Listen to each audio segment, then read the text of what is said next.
Now is Florida Congressman Carlos Gimenez. Congressman, good to see you. Good seeing you too.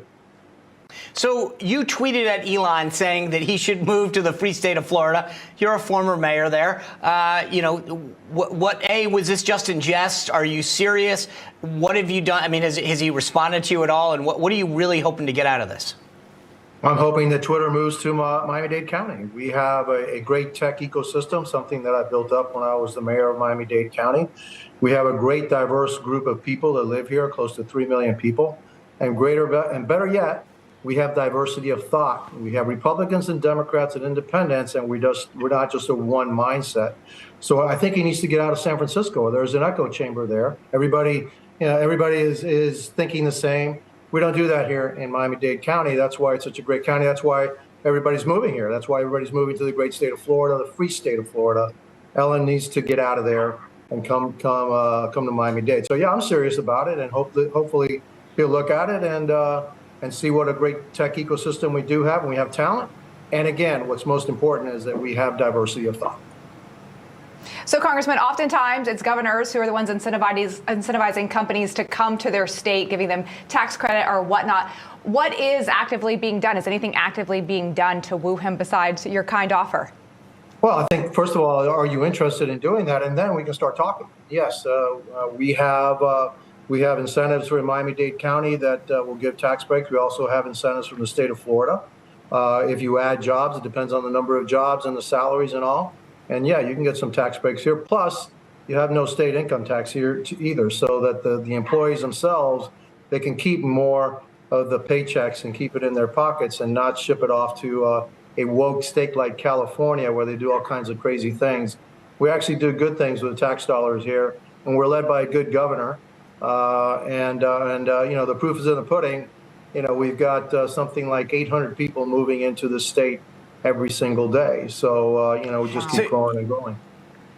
I mentioned you're a former mayor down there, and we talked about how you're talking about, Lindsay was talking about the incentives that are sometimes used to bring in a company. The mayor of San Francisco is going after Twitter. They're trying to investigate them for apparently setting up beds so the company employees could rest. Have you ever seen a tactic like that used, where it's the opposite? Instead of trying to attract them, they're going after them? Yeah, over there in California, they do that all the time.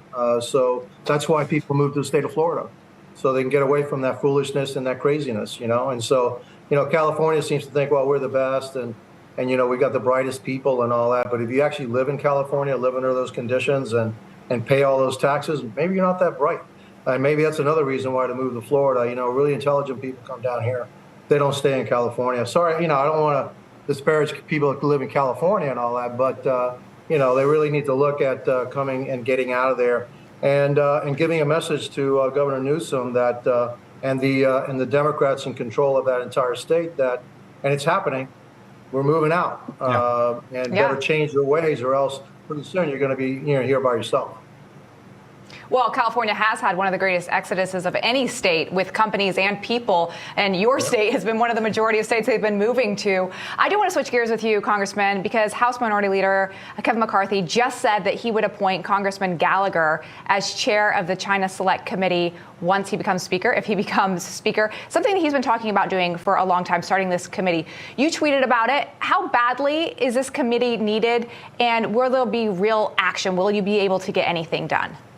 Well, I've said over and over again that I think China is the greatest existential threat that we have to the United States, our democracy, in the future, to our children and our grandchildren.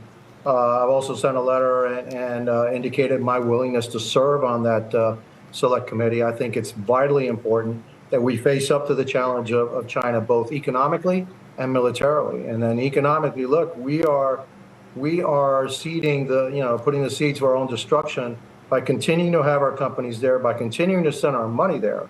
And we need to decouple from China and understand them for what they are. They want to dominate the world, both militarily and economically, by the year 2049, which is the 100th anniversary of their revolution. They want to be number one in both.